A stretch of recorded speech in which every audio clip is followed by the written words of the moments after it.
Hey everyone, and welcome to the Bricks, Bucks, and Bytes podcast, your weekly dive into funding, market, and investor news in architecture, engineering, construction, and supply chain. Before we get started though, if you're a startup founder or operator responsible for innovation in your company, or you want a deeper, more insightful look into technology in AEC, you won't want to miss our newsletter. From deep dives into particular technologies such as AI, robotics, design, software, and so on. Hot takes from investors betting big in AEC technology and advice on building tech companies, including the stories and takeaways of the most successful AEC technology founders. Head over to www.bricks-bytes.com and sign up today to get this exclusive material straight to your inbox. And now for the episode. Okay, guys, we are live. So, I guess welcome back. It's been a while. We last recorded third week in December or something like that. And now we are here, beginning of 2025, and we decided to mix things up a little bit. So, Happy New Year. Hey, Happy New Year. Is it too late to say that? No, before 10, still. Not before if you're 10. in China. Nice.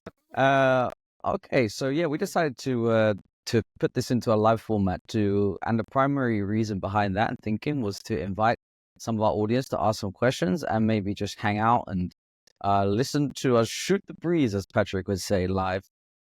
And so maybe for people that haven't tuned in before or not listened to an episode, I think most people that probably have, but each week we dive into funding, market, and investors' takes in the AEC space. And yeah, guys, if you want to get involved, feel free to put some messages in the live chat. Also, we put an event out each week on LinkedIn, so add some comments there. We have some Q&A coming up, and there's an interesting question which we will debate about who is the most handsome host. So brace yourselves. Okay, mine and Patric, are you ready? Let's go. Yes. When I have questions that I don't dare asking to Martin's face, can I also post them in the LinkedIn stream? I can, I do it now. Yeah, Martin is a boxer. I wouldn't dare upsetting you too much. No, you're only retired. Owen is a Muay Thai fighter or MMA. Jiu-jitsu. Jiu-jitsu. Okay, wow. Yeah. And you're the Jiu-jitsu always reminds me that is actually the first class that Neo in the first Matrix movie gets downloaded from to fight Morpheus, if you guys remember. That was actually Jiu-jitsu. Well, I never knew. Maybe that was the inspiration. Oh, hey, Mo. Mo is here. What is up? Mo is here. Okay, guys, today we're going to dive into 1.5 and their latest 150 million euro pre-IPO round. We did discuss previously about how 2025 would be the year of IPOs, and it feels like actually the subject is coming up quite a little bit more in our discussions on here, which is cool. We're then going to talk about some content or a subject area that Patric has been exploring on Practical Nerds about fixed versus variable costs and what that might mean for your startup. And then we have the Q&As, which we will get to. So let's dive into 1.5. Martin, do you want to... Yeah, so 1.5 pre-IPO startup, I guess is going public on the German stock market. Probably undecided. I think that's something that the company will have to figure out. Okay, but still in Germany, right? And it secures 150 million euros pre-IPO, and they call themselves Virtual Power Plant. So Heartbeat AI purchases electricity at the spot market when the prices are the lowest and sells excess electricity back to the grid when prices are the highest. What is interesting about 1.5, I think, is that like we talked before, they acquired like 30 startups or something like that. Companies, and that's companies something in the region, and that seems to be their business model. So, Patric, over to you. What is 1.5? Yeah, let me perhaps set the scene a little bit. I need a little bit of table space to unpack and maybe let's first take a view into the landscape. What is the landscape that 1,5 is operating in? And then we'll take a look at 1,5 specifically and what makes them also a little bit special, perhaps. So the scene is, think of the solar/PV market for residential buildings in Europe. Specifically, where 1,5 started was Germany, but they have branched out from outside Germany. They even have business in Australia now. So think of, let's say, Europe. Solar PV, putting that on the roofs of residential homes, so-called rooftop PV. That is a market that obviously, unless you were living under a rock or behind the moon or whatever, you know what this is. And this is the business of, homeowners want to produce energy, electricity specifically, more decentrally. They want to decouple their energy cost from the rising costs that come from central power generation as well as distribution of said power generation. So they want to gain a higher level of autarky, energy autarky. And of course, some of them might also be additionally motivated by an electricity source that is more sustainable. I wouldn't call it exactly CO2 neutral, but as close to that as it gets. So that's been a big topic.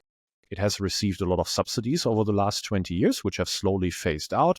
Solar/PV has reached the so-called grid parity a few years ago. Grid parity means that 1 kilowatt hours produced through a rooftop PV has been as cheap and now is officially cheaper than a centrally produced and distributed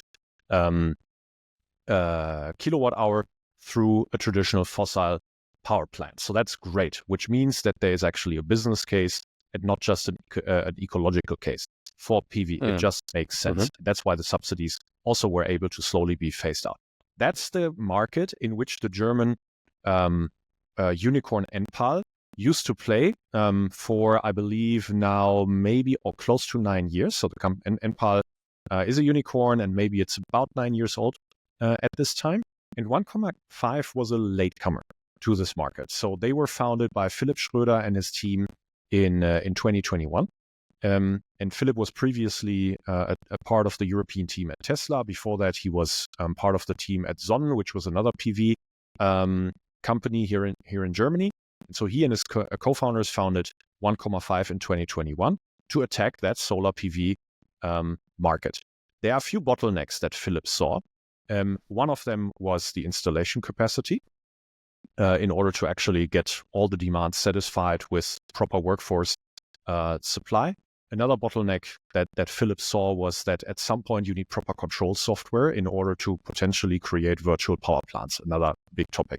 And the third one was the actual distribution of both the workforce the distribution of the PV as well as the acquisition of the workforce. And that's where 1,5's uniqueness in the model set. 1,5 was actually founded on what I would call a private equity play rather than a VC play, because Philip's spiel was, hey, let me raise enough capital, at first mostly equity, but then transitioning more and more and more into cheaper debt in order to acquire other solar installation companies that are more regional, but that have excellent capabilities for solar PV and sometimes even electromechanical capabilities, that have an order book, that have existing workforce, that maybe, have needs for succession planning, etc. And that is, from a financial playbook, quite interesting, because the multiple that you can get for a company with a tech angle is most likely in all of the cases higher than the multiple you would be paying for a traditional solar installation company with an excellent workforce. And that was the whole model that Philip went to market with 4 years ago. And since then, the company has acquired multiple traditional installers throughout Germany, throughout Europe, etc. And that way has reached, according to the self-publications or the publications here, several hundred million of annual revenue. So the company grew and is EBITDA profitable as far as I know, because it is acquiring traditional businesses through more of a PE model, but with a tech angle. So that's the scene here. Hey listeners, I want to take a quick break to remind you about the Bricks and Bytes newsletter. If you're interested in learning about the technology shaping the future of construction, you won't want to miss the valuable insights we share each week. To get this exclusive content delivered straight to your inbox, head over to www.bricks-bytes bytes.com and sign up today. Link is in the show notes. Back to the show. I find it fascinating actually, because from the outside and it feels like a startup, but would you classify it as a startup? Because yes, it has only been going for a few years, but like you say, it doesn't follow the traditional VC model. It's more of a PE model, and like Martin said earlier, has acquired something like 30-ish companies since only being founded in 2021. I mean, VC is much smaller than startup. Startup is it's a much bigger set of companies, and so if you define startup by, it starts on a green field. It has relatively low scale initially, and it has a ton of risk, market risk, customer risk, technology risk. Yeah, then hell yeah, absolutely, 1.5 was a startup. What I'm saying is maybe it wasn't the venture case, or the VC model wasn't fit for 1.5 because it has a different path to growth. Not better, not worse. Just, in this case, it was a different model. But yeah, absolutely, it was a startup. Where are you looking at 1.5 for a potential investment? Yeah, you're driving the knife, Martin. Thank you. So reveal everything. You're live. Philip and I were discussing about me investing into 1.5 late 21 and early 2022. We had great conversations. I respect the hell out of him. He has very strong spikes as a founder, in my personal opinion, and the background checks that I did, etc. He also has weaknesses like every human, but he has very exceptional spikes. And so the Ukraine war started in February 2022. And at the time, I was unsure about how the solar market was going to develop. I was unsure how the energy market was going to develop. And the valuation that Philip received on the round that I was looking at eventually was so high that I didn't think I could actually extract sufficient enough return potential for our fund. So he priced himself and his company for that very, very early round, just out of the realm of what I think I could realize as a fund returning potential. Plus the market risk in the solar space was back then, and still is, in my opinion, relatively high.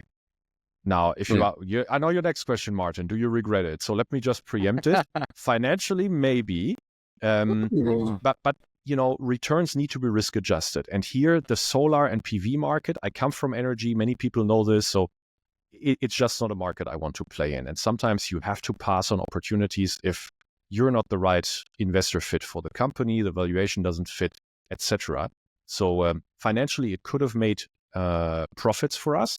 It very, very likely would not have actually returned my fund. So these are the instances where, as a VC, you have to sometimes be very disciplined.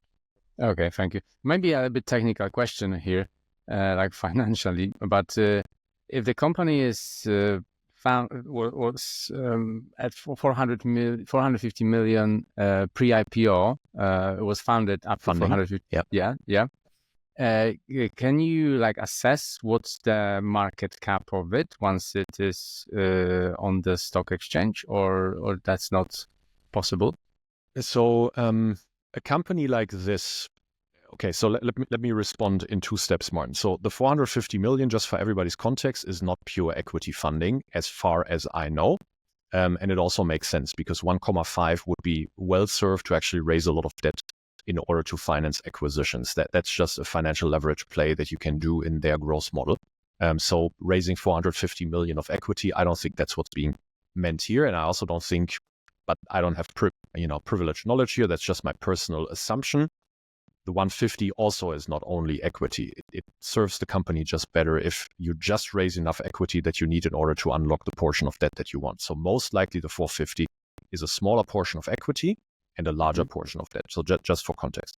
To your question, a company like this in the end needs to be priced by IPO bankers. My assumption has been and still is that a company like that can get, maybe if you're really, really good, get like a 2 to 3x multiple, because you will be valued like an asset-heavy company.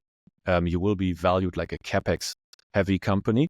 And the more software you can implement, the more recurring revenue you can implement, the better distribution channels and more efficient distribution channels you can implement, the more story you can tell about things like virtual power plant that will help you push the multiple up. but not by orders of magnitude. So that's probably where you're going to land. And a company, that means that if he makes $1 billion in revenue, he probably has a multi-corn IPO case, as long as he stays EBITDA profitable. Okay. We got some. I think some questions from the audience. Yeah. Here. We have one from Alex. It says, where does distinctive tech come into play? The increase install productivity with the small subs or the virtual power plant?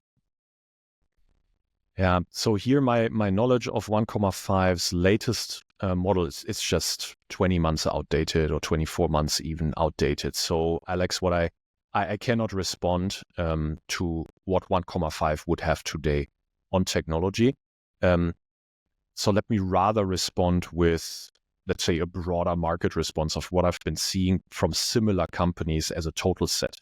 And most of the companies actually have certain software in order to drive internal operational efficiency with workforce, which is not software that you would expose to the clients or software that, would be shiny and blingy, but it's software that is extremely important because in a workforce heavy model like this, you need to achieve 65% plus utilization of your workforce. And that is after holidays, sick days, training days, etc., and travel, in order to drive truly positive contribution margins on the installation level. And for that, there are a few levers how you achieve that in a model like that. One of them is oftentimes, not necessarily, but oftentimes regional bundling of installation orders. So that means that you have shorter travel time between the local installations, whereas and that defines how many installations you can do per day per installer. That drives the utilization. And for that bundling of local orders, you need fantastic software to actually do good routing, and you need fantastic software to actually then help your workers very, very quickly go through the checklist items and have a very standard operating procedure that they go through the software. So there, to the internal workforce exposure, the software is very important for companies that want to have that level of utilization. And another one that Philip was back then pitching very heavily, and I assume that is a focus for 1,5 still today, is the control software of the assets that they are installing. So let's say the PV, 1,5 is also in the heat pump business by now, and then they want to build a virtual power plant. So if you want to maintain that kind of a story, you will have to have software. Now, there were publications in Germany that 1,5's control software was actually not their own, but it was actually bought from a different software vendor or licensed from a different software vendor. I don't know if that is still the case, or I don't know if that news article was correct, but there was the news out there that on the control software, they were just, buying it from someone else for the time being. Yeah, we get it. We've also got Mo. Do you guys know of any one, I forgot the name of the company, 1,5 copies in the US? 1.5.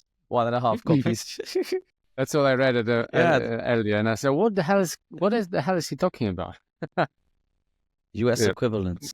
We got you more now. So, is there a 1.5 copy in the US or some states in the US, or also if there is something in Europe, perhaps similar to 1.5? Yeah. So the short answer is I don't think you can copy 1.5 for one specific reason, and that's the founder. I'll come back to this to Philip Schröder specifically. The model itself, you can try to copy it, and Mo, I'll get back to you via WhatsApp on potential peers in the US. I would have to consult now my US colleagues in our CRM. As you know, I don't cover the US market for Fundamental, but I'll get back to you. I promise on that. But I don't think you can copy the model. And the secret sauce here in 1.5 is Philip. Philip is in my personal opinion, this is purely just Patric Hellerman, personal opinion. I think Philip is a marketing genius. And I think Philip is also very charismatic, leader of a company that is absolutely IPO worthy. He has a lot of stage presence. He has strong awareness of how to generate buzz about his company. And he also doesn't shy away from using controversial statements or controversial incidents in order to generate more buzz for his company. And that is a skill that he is demonstrating, apart from other skills that he has as the CEO of this company. that is just truly exceptional. It's not something that you get a lot. Now, whether you like it, whether you want to be part of his ride, etc., you like the tactics or not, that's personal preference. But if you just reduce it to the effectiveness for the company, it's very, very effective. And so that works in this kind of, or that is very important to 1,5, because 1,5 needs to be a brand play in order to be an IPO case.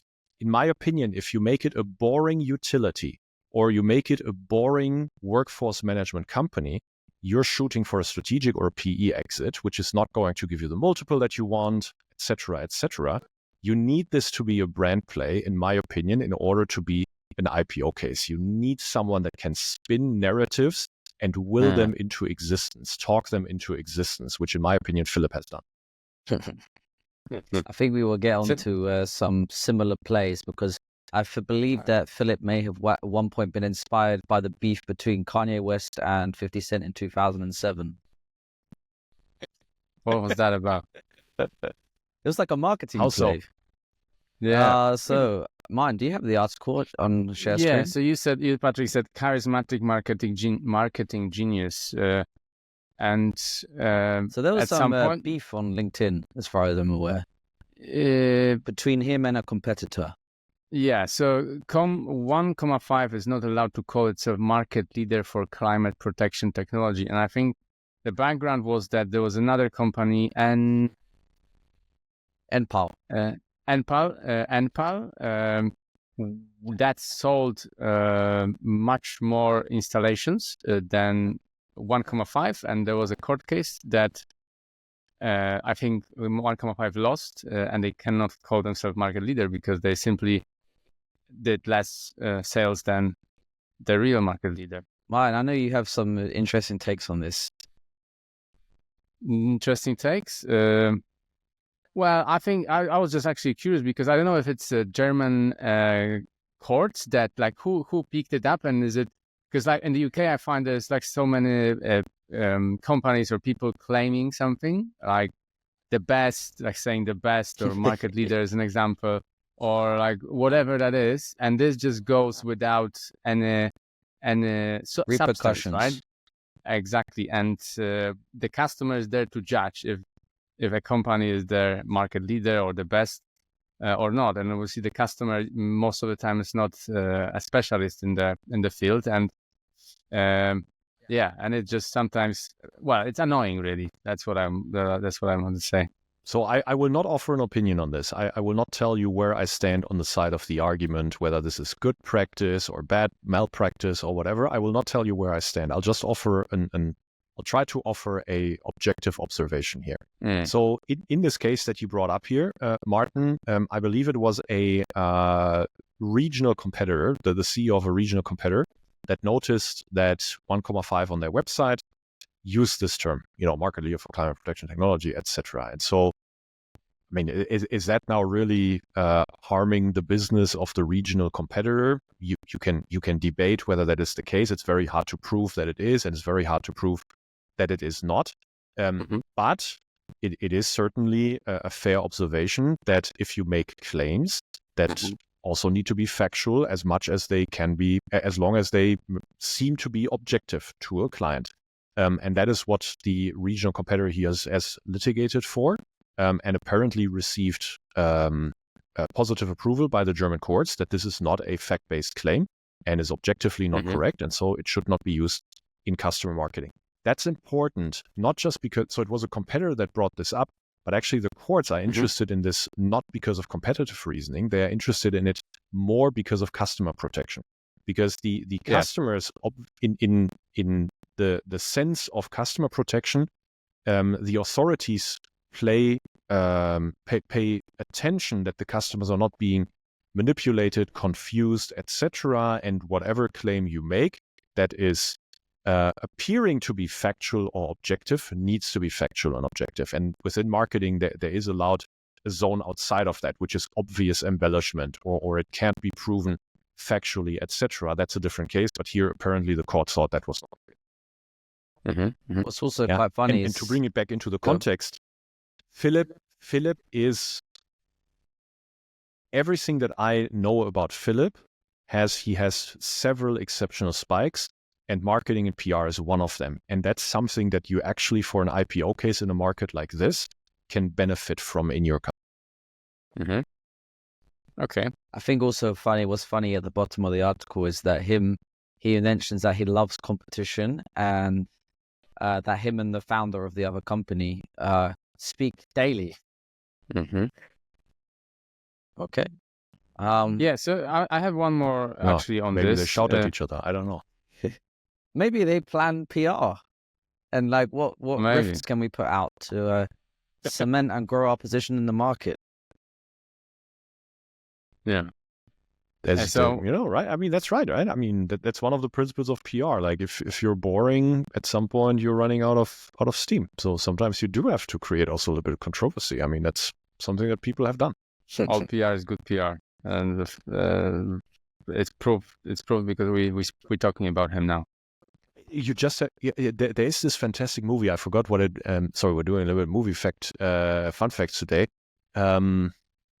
Major League was an 80s movie about a failing Major League Baseball team in Cleveland, etc. And there's one quote that I will never forget from this old guy that teaches the new young gun the ropes of the business, and he says, and so the young guy just pitched a very, very bad game, like terrible game, didn't hit any of his pitches, etc. And then they go out in the evening for a drink, and someone wants the young guy's autograph. And the young guy is like, "What the fuck? Why do you want my autograph?" And so he gives him the autograph, says thank you, blah blah, and he asks the old guy, Tom Berenger, and so Charlie Sheen, and then asked Tom Berenger, and he said, I don't understand. I thought you had to be good to be famous. And so the old guy just said him, no, you only have to be relevant. Wow. Okay. It's a good lesson. That's a very Good good lesson. lesson. Maybe I need to Yeah. work on some things to become more relevant. Okay, back to energy. So if they are buying energy when the prices are low and they are selling at the higher market prices, is the business model slightly not vulnerable from government's point of view, that if the energy prices are going up, obviously this difference between buying and selling probably it's obviously probably stays at the same level. The ratio is pretty much similar. But in case that the prices are going up and people are kind of screaming that there is that people and they don't have money to pay for electricity, then in that case there might be some push towards people like 1,5, because they're basically making money on the differences between the lower prices and the higher prices of electricity. Is it not relevant thing?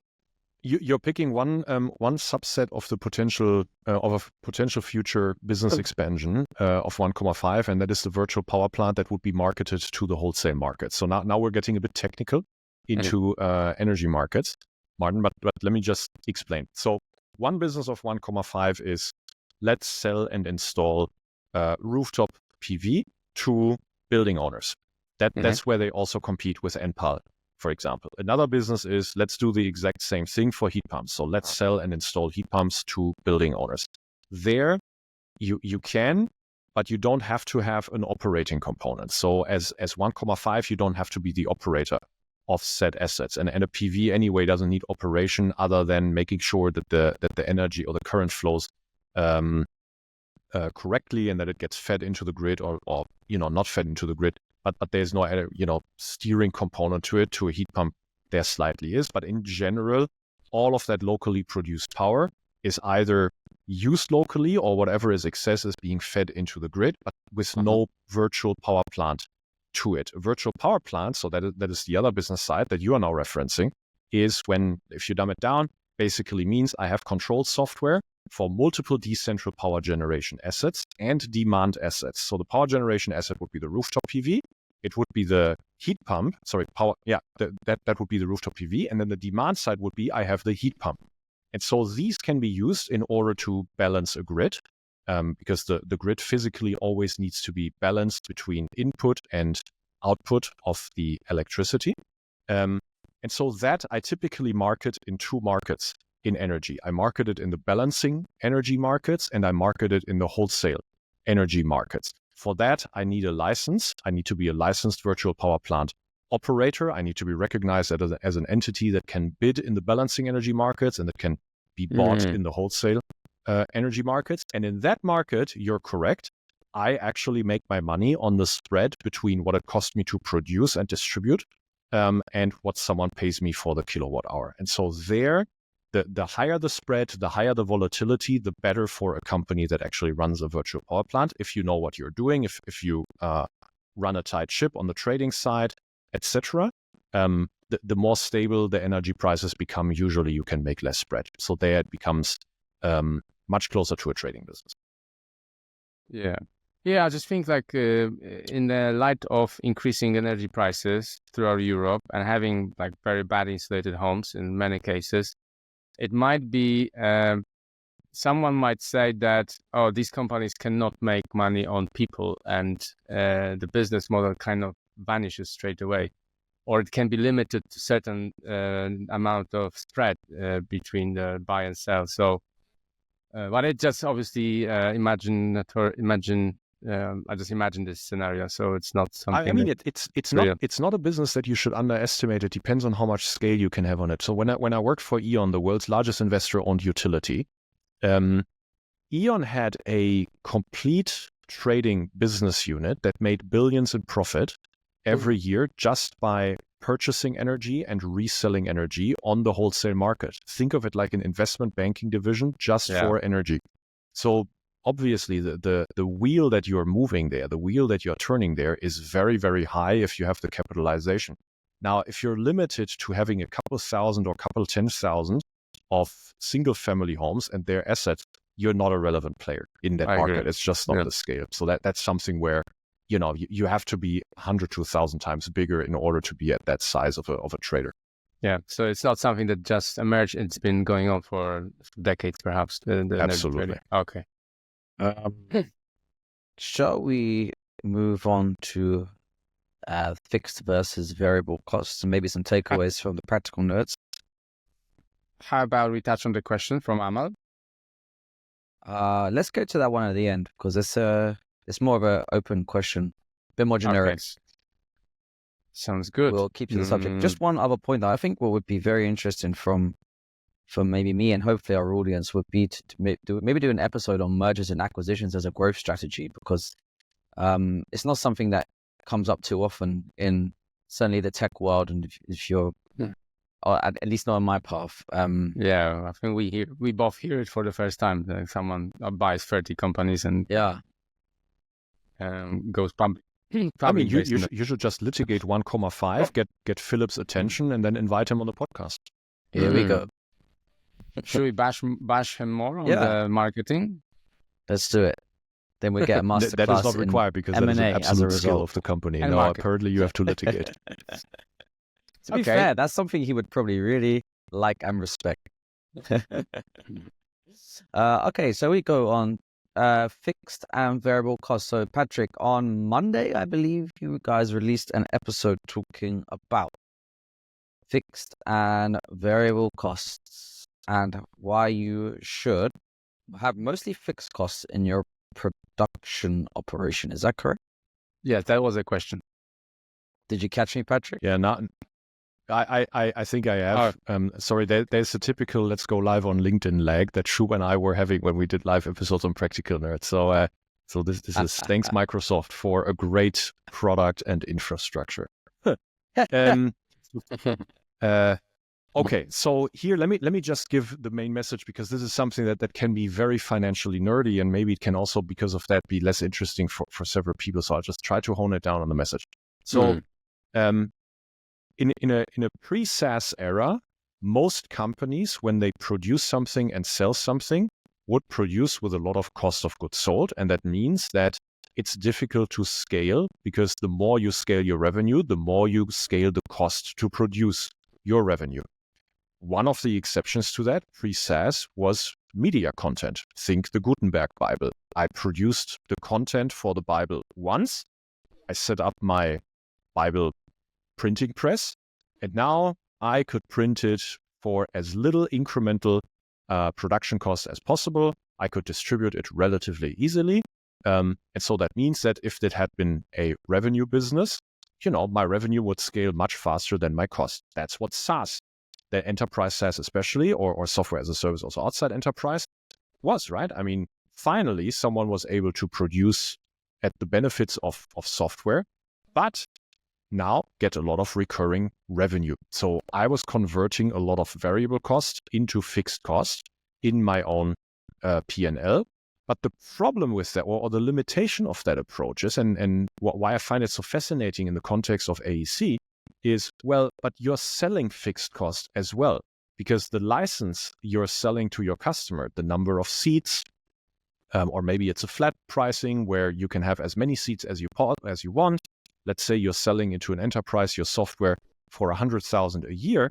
That's 100,000 a year, but that doesn't scale with the revenue of your customer. So whether your customer doubles their revenue, triples their revenue, or whatever, the price will still be 100,000 for your software. So it's great that you converted variable cost into fixed cost, but you did not scale with the revenue of your customer, except a few exceptions in software. And one of them is cloud infrastructure. The other one is payments infrastructure. Because here you would produce fixed cost as in, okay, I need to develop the product once. It's not entirely true. Of course, I need to do updates, maintenance, et cetera, et cetera. But for the sake of the argument, it works easier this way. You produce once, you set up the infrastructure once. You have a little bit of variable cost of processing power, storage power, et cetera, but negligible. But you sell it as a variable cost item in your customer's P&L, because as the customer does more payments processing, because you get a 0.1%, 0.155% cut of the transaction volume, your revenue scales with the revenue of the customer. So the scissor between your production cost and the variable cost that you sell into the customer, which is your revenue, goes up and up and up and up. And that is the true interesting function that if you can unlock it, you're probably building a generational company. And in construction, we're seeing these exact models. It's just that founders get absolute shit advice from VCs all the time, because VCs are still stuck in a SaaS era because they have no fucking clue of construction. They give the same bad advice over and over again with the confidence of a Caucasian white male of, beating my chest, I'm enterprise SaaS and I've done this in enterprise SaaS. But maybe you should just stop talking about what you did and start thinking about first principles. Okay. And then stop talking about with so much confidence, bad advice. And that is enterprise SaaS in construction is not always the default. It can be the default, but it is not always the default. Construction customers love to buy outcomes. And outcomes in the P&L of the construction industry get purchased as variable cost. They scale with the revenue that you push through a project. More revenue, I need more outcomes. So guys, produce fixed cost, but sell variable cost, because our industry is poised for buying variable cost. But if you produce enterprise SaaS and you sell it as fixed cost, you're not gaining the benefits of the scissor that our industry presents you. That's my plea. Yeah, so it's super interesting subject. And so the customers, they hate when people scale their revenues with their revenue. So if the software it's like a progressive charge on how much like construction volume I make, then it depends on that is rendering how much I have to pay for the software. I think this is a Procore model, right? That Procore is asking you what's your turnover or revenue, and then they will give you a bill accordingly, right? Martin, I think you're exactly correct, but you need to hear me on one thing. You need to sell the outcome. That's what I was going to. That's what I know that. Yes. So there's two things, right? One is the outcome, which I don't think Procore gives you outcome charging this way. But then another thing is, like you said, there is the scale of the revenue, but there is outcome associated to that, which is actually something I've not thought about in the past. So that's super interesting. Are there any examples of companies doing that? So robotics is a great example of doing exactly that, because on-site robotics, I should say. So you guys did the Super Series with Monumental. So let's use them, but it's not the only example. I think the same could be said about, for example, Kevin with Canvas. So Monumental has bricklaying so today it's a bricklaying robotics company. Long term it's something else, but today it's a bricklaying robotics company. What do? Today, if you want to produce a brick wall, you're producing with variable cost. Why? Because you're paying an hourly wage to a worker that is putting 500 bricks a day into place, puts mortar in between, etc. More bricks means more hours, means more wage. That's a variable cost item in how you produce revenue. With a robot, you're converting that into fixed cost because you're taking all of that away because the robot doesn't ask you for holidays. They don't ask you for a pay raise. They don't ask you for overtime fees. Nothing of that. The robot costs you the exact same thing, whether you lay 100 or 500 or 1,000 bricks a day. So you've just converted variable cost into fixed cost. What does your customer buy? Variable cost, because they pay you per brick. That is the norm in this industry. They want you to sell them the outcome, guarantee me that you put the wall in place, and I will pay you for the wall. And if it's 1,000 bricks, it's this price. And if it's 10,000 bricks, it's this price. So you're producing fixed cost and you're selling variable cost. And that's how you get actually all the spread of a generational infrastructure company.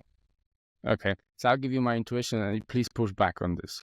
I think it will work for the first movers, and the second, third will not be able to do it, and the market will then will be lowering the prices because there will be people, like there's a saying, your margin is my opportunity, right? So if people will be increasing their revenue accordingly, then there will be other people, other companies coming and reducing this margin by competing with them. I think your intuition is correct. And I think it's a very smart intuition, actually, because it goes into how industries transform. So here, the opportunity in AEC, and which is why I get so annoyed with shit investor advice from people who know they don't know, but they start talking in spite of not knowing, is right now, and probably for the foreseeable future, people can buy generational companies if they find a model that allows you to produce fixed cost and sell variable cost, because the industry is still at a state where customers, their whole company infrastructure, their processes, workflows, governance, behaviors is not yet tuned to assuming the risk of technology and abandoning the risk transfer of buying outcomes, because that's essentially what buying outcomes is. You're transferring execution risk from your company, a GC, for example, or subcontractor, to your external supplier.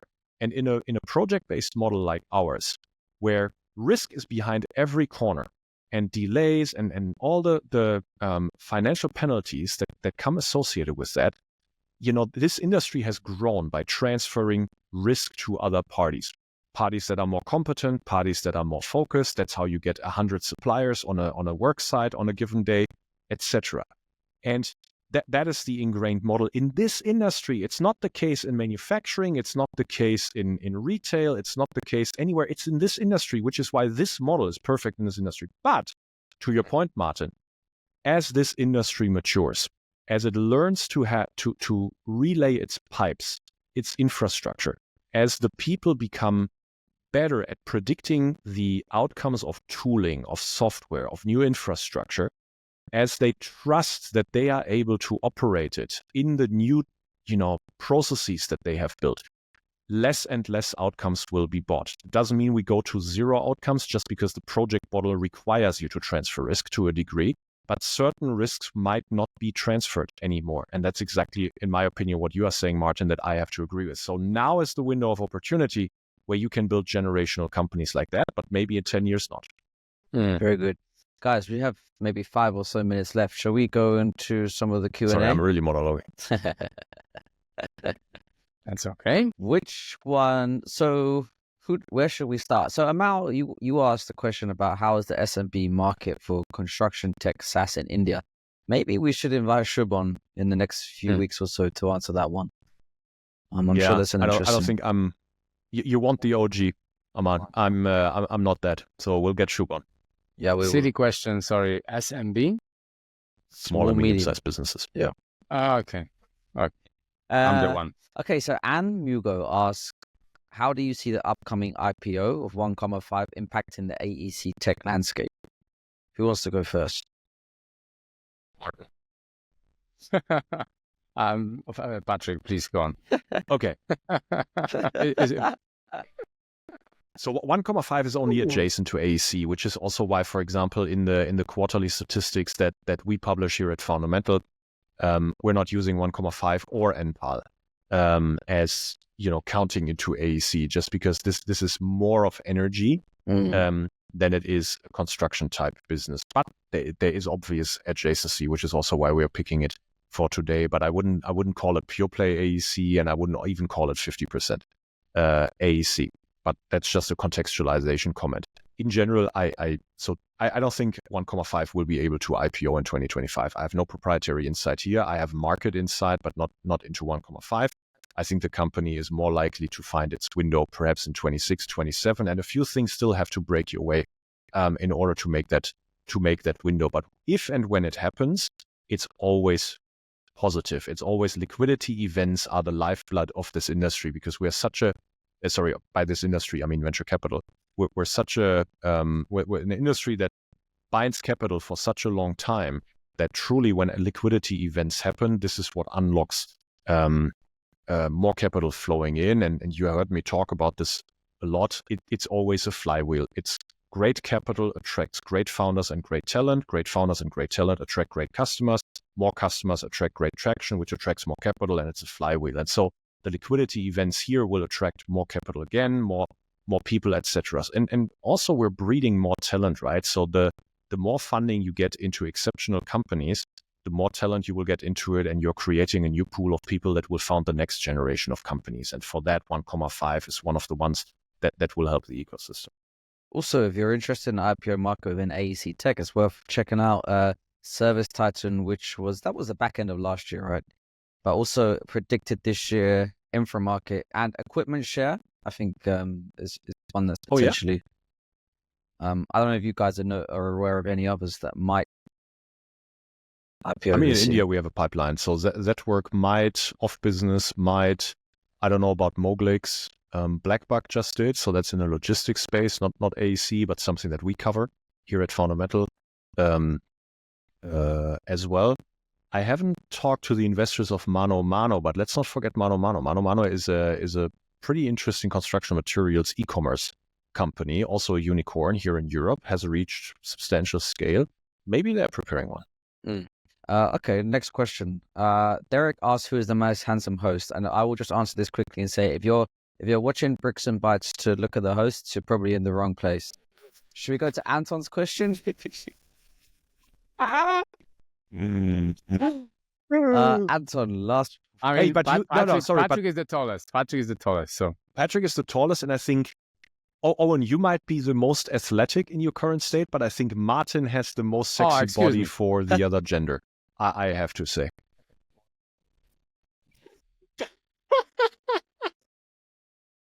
Very nice, very nice. Okay, last one quickly. big guns. Yeah, That's right. Anton Marinovic, he asks, what are some emerging trends in construction technology sales that you find particularly interesting or promising? So I will go and I'm quite interested in the role of AI agents and how they may impact sales. Obviously they touch a lot of the sales process, from lead generation through to, I mean, some even do calls now. I don't know how good that would go down in a construction industry, which is heavily reliant on relationships as opposed to someone talking to a AI for a phone. I don't know. I couldn't speculate on that. But even from something that I've been experienced personally is transcripts from calls that you have with potential customers, uploading them into AI tools, and you almost get a sales coach to give you like some real solid feedback on pain points and so on and so forth. So that's one that's exciting me. How about you guys? Patric? Sorry, we're trying to Very play difficult each to other. excite me. Okay. I can do a very long answer here, but Anton, I'll try to be concise. On-site robotics, 1, data infrastructure and ERPs. 2, authoring tools. 3. And by the way, with authoring tools, it's not just design stage. Actually, authoring tools happen for the construction stage as well, sometimes unknowingly or less known. Patric, the question was about sales. Specifically about sales. Sales I got it. trends. If you have any, that is. Sales trends. Okay, now I also understand your response better, Owen. I had been very close to pulling the trigger on a lead automation and new age CRM for construction companies, which I really loved. I do think what Joist, Anton, shout out, what Joist is doing can potentially be very this is interesting. Why he plugged the question. Staged. That's fine. Hey, I mean, we talked about Philip, right? I mean, marketing, it's important.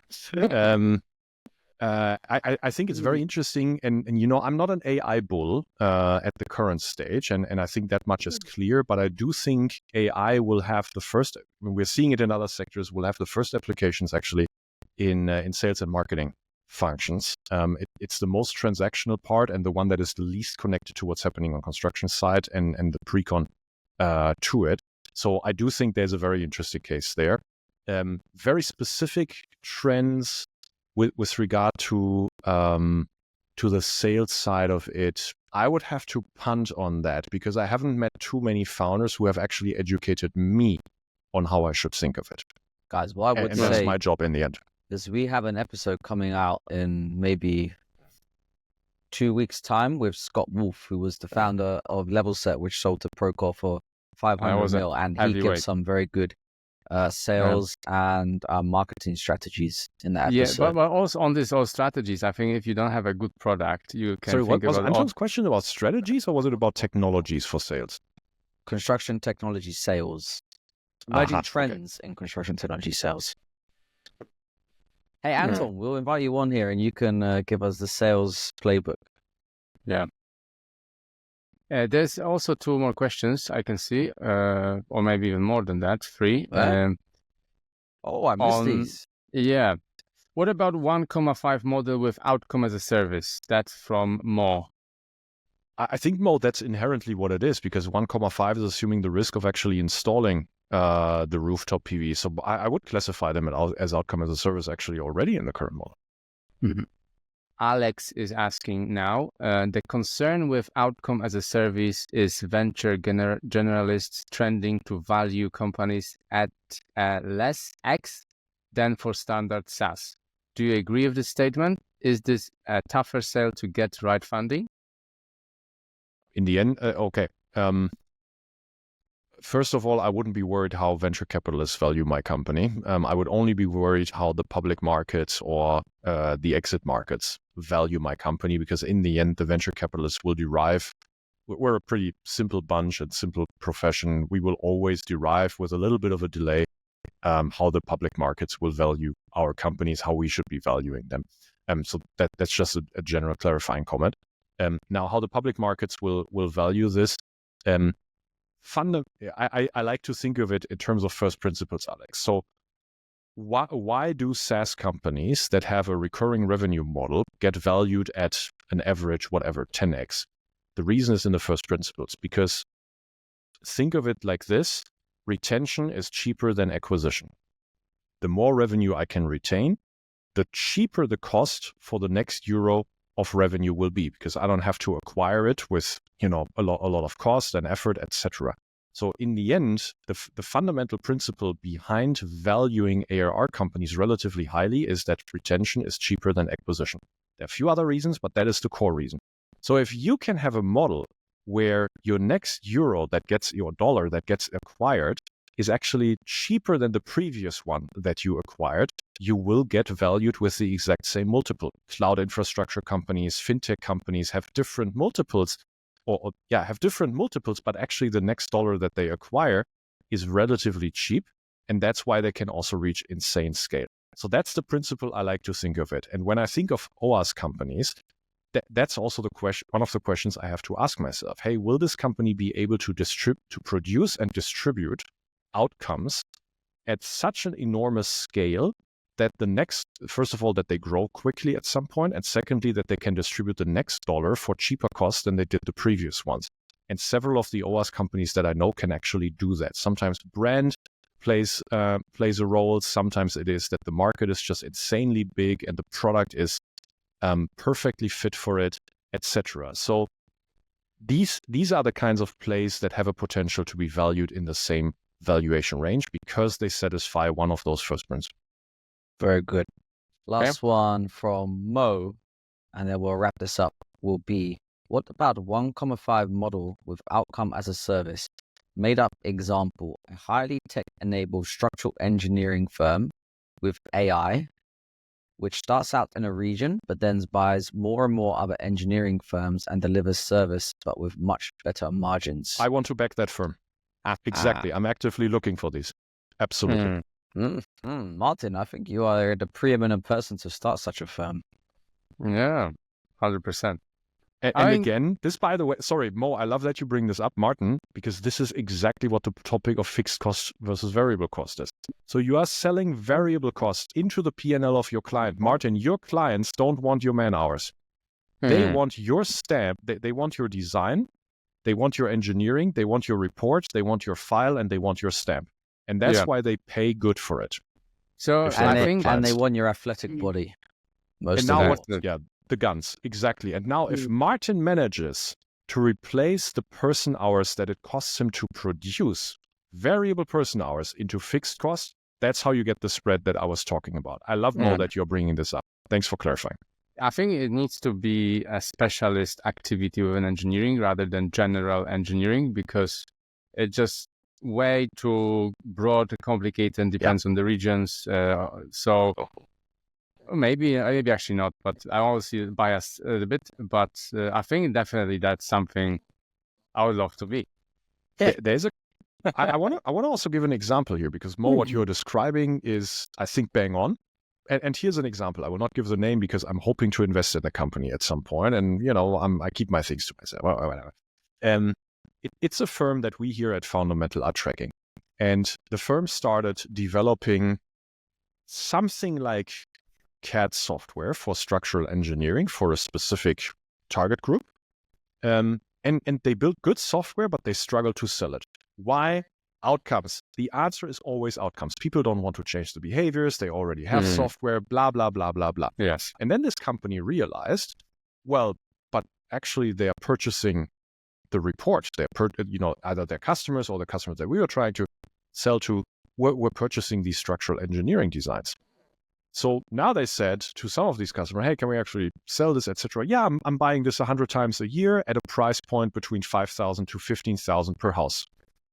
Okay, we can do that. So now they use their own software to produce that. They found out that they can do the exact same report and file in a 90% reduction, time reduction. So the engineer of their competitors would need 36 to 40 hours to produce that kind of outcome, and they needed 4 by using their own software. Previously, they tried to sell this advantage. Hey, you have a 90% inefficiency reduction. Why don't you adopt it? Yeah, but I have my ways, blah, blah, blah. Now they started to switch the model. And what are they doing? They are replacing 90% variable cost with very few fixed costs, but they are selling variable cost. Beautiful. Guys, thank you for all your questions. We will be here at the same time, same place next week. So please get involved. We'll post the subjects early next week. And Patric and Martin, thank you. Let's go and enjoy our supper.